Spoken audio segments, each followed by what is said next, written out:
শুভ সন্ধ্যা। East Bengal club থেকে ভিডিওর মাধ্যমে আলাপচারিতায় আপনাদের স্বাগত জানাই। আগামী 13ই আগস্ট আমাদের ক্লাবের প্রবাদ প্রতিম পুরুষ দীপক পল্টু দাসের 87তম জন্মদিন। দীপক পল্টু দাস আমাদের প্রত্যেকের কাছে শ্রদ্ধার মানুষ, স্মরণীয় মানুষ, আর সবার কাছে উনি আমাদের প্রিয় শ্রদ্ধার পল্টুদা। পল্টুদার 87তম জন্মদিবসকে ইস্টবেঙ্গল ক্লাব শ্রদ্ধার সঙ্গে সারাদিন ব্যাপী অনুষ্ঠানের মধ্য দিয়ে স্মরণ করবে। সকালের অনুষ্ঠান শুরু হবে ঠিক সকাল 10টায়, আর সেই অনুষ্ঠানটি সূচনা করবেন ইস্টবেঙ্গল ক্লাবের ফুটবল টিমের চিফ কোচ মিস্টার হাবাস। সকালে পল্টুদার ছবির সামনে প্রদীপ প্রজ্বলন এবং তার ছবিতে মাল্যদান করে সকালের অনুষ্ঠান শুরু হবে। তারপর হবে ব্লাড ডোনেশনস ক্যাম্প এবং স্বাস্থ্য শিবির।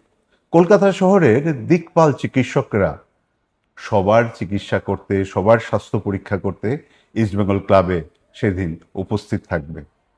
আপনারা আসুন, যারা ভাবছেন যে এই চিকিৎসকদের সাহায্য কিছুটা হলেও আপনারা নেবেন, তারা কিন্তু আসতেই পারেন, এই চিকিৎসা শিবিরের সুবিধা নিতে পারেন। আর তারপরেই শুরু হবে আমাদের ফুটবল মাঠে আমাদের প্রাক্তন দিকপাল খেলোয়াড়দের এক্সিবিশন ম্যাচ। এখানে 4টে দল করা হয়েছে, 7-a-সাইড ম্যাচ হবে। সেখানে খেলবেন বাইচুং ভুটিয়া, এলভেটো, নবি, আরও অনেকে, যাদের খেলা আপনারা আগে দেখতেন, মাঠে ভিড় করে দেখতেন, কিন্তু এখন হয়তো বা ততটা দেখতে পান না। তারা কিন্তু সেদিন সবাই ইস্টবেঙ্গলের মাঠে থাকবে। প্রথমে 2টো দল করে সেমিফাইনাল খেলা হবে 4টে দলের মধ্যে, আর এই সেমিফাইনাল থেকে বিজয়ী 2 দলের মধ্যে ফাইনাল খেলা হবে। আর সেই খেলাগুলো উপভোগ করতে আপনাদের কিন্তু ইস্টবেঙ্গল ক্লাবে আসতেই হবে। আর বিকেলের অনুষ্ঠান শুরু হবে ঠিক 4:30টায়।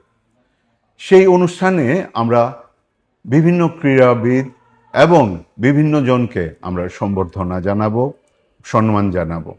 আর সেই অনুষ্ঠানে অতিথি হিসেবে উপস্থিত থাকবেন রাজ্যের সম্মানীয় ক্রীড়ামন্ত্রী ডক্টর ইন্দ্রনীল খান, শিল্পমন্ত্রী, আমাদের ক্লাবেরই মানুষ শ্রী তাপস রায় মহাশয়, উপস্থিত থাকবেন পর্যটন মন্ত্রী শ্রী শঙ্কর ঘোষ মহাশয় এবং আরও অনেকে। আর এই অনুষ্ঠানের মঞ্চ থেকেই আমরা সম্বর্ধনা জানাবো কমনওয়েলথ গেমসে গোল্ড মেডেল পাওয়া জুডোতে ভারতের গর্ব আমাদের ত্রিপুরা রাজ্যের মেয়ে অস্মিতা দেকে।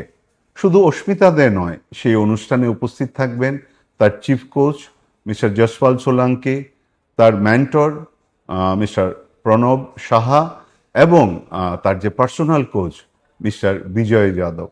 এই সবার উপস্থিতিতে আমরা ইস্টবেঙ্গল ক্লাবের তরফ থেকে তাকে সম্মাননা জানাবো, তাকে বরণ করে নেব। আর এই বরণ সম্পূর্ণ হবে যদি আপনারা সবাই সেদিন সেই মুহূর্তে, সেই উজ্জ্বল মুহূর্তে আপনারা উপস্থিত থাকেন। ইস্টবেঙ্গল ক্লাবের আরেক উজ্জ্বল মুখ হলো এই অ্যাথলেটের জগতে আমাদের 400x4 যে রিলে রেস, সেই রিলে রেসের আন্ডার 23-তে এশিয়ান বিজয়ী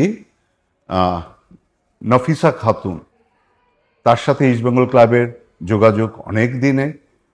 সে এবার বাংলার মুখকে শুধু ভারতের মুখে নয়, এশিয়ার বুকে উজ্জ্বল করে তুলেছে। তাকে সম্মান জানিয়েও ইস্টবেঙ্গল ক্লাব সেদিন সম্মানিত হবে। এই মঞ্চ থেকেই সম্বর্ধিত হবেন বাংলা ক্রীড়া ভাষ্যকার জগতের 50 বছর পদার্পণ করা আমাদের প্রিয় ক্রীড়া সাংবাদিক জয়ন্ত চক্রবর্তী। এছাড়াও সম্বর্ধিত হবেন ক্লাবের 100 বছরের থিম সঙের গীতিকার রাজা চন্দ্র এবং সুরকার অরিন্দম চ্যাটার্জি। সেই বিশেষ দিনে উদ্বোধন হবে ক্লাবের প্রাক্তন অধিনায়ক সুধীর কর্মকার নামাঙ্কিত প্লেয়ার বক্স, দীপক দাস নামাঙ্কিত প্রেসিডেন্সিয়াল বক্স এবং জ্যোতিষচন্দ্র গুহ নামাঙ্কিত অফিস কমপ্লেক্সেরও। আর এই অনুষ্ঠান সত্যিকার অর্থে সম্পূর্ণ হবে আপনাদের প্রত্যেকের উপস্থিতিতে। আর তাই তো আবারও আন্তরিকভাবে আপনাদের প্রত্যেককে আমন্ত্রণ জানাচ্ছি ইস্ট বেঙ্গল ক্লাবের এই স্পোর্টস ডের সারা দিন ব্যাপী অনুষ্ঠান। আরেকবার মনে করিয়ে দিচ্ছি, সকালের অনুষ্ঠান শুরু হবে সকাল 10টায়, দুপুরের অনুষ্ঠান মানে খেলা শুরু হবে দুপুর 1:30টা থেকে, আর বিকেলের অনুষ্ঠান ঠিক 4:30টাতে। আপনাদের সবার উপস্থিতিতে শ্রদ্ধার মানুষ দীপক দাসের 87তম জন্মদিনকে চলুন না শ্রদ্ধার সাথে স্মরণ করি এবং সুন্দর করে তুলি। ভালো থাকবেন, সুস্থ থাকবেন। দেখা হচ্ছে ইস্ট বেঙ্গল ক্লাবে 13ই আগস্ট। নমস্কার।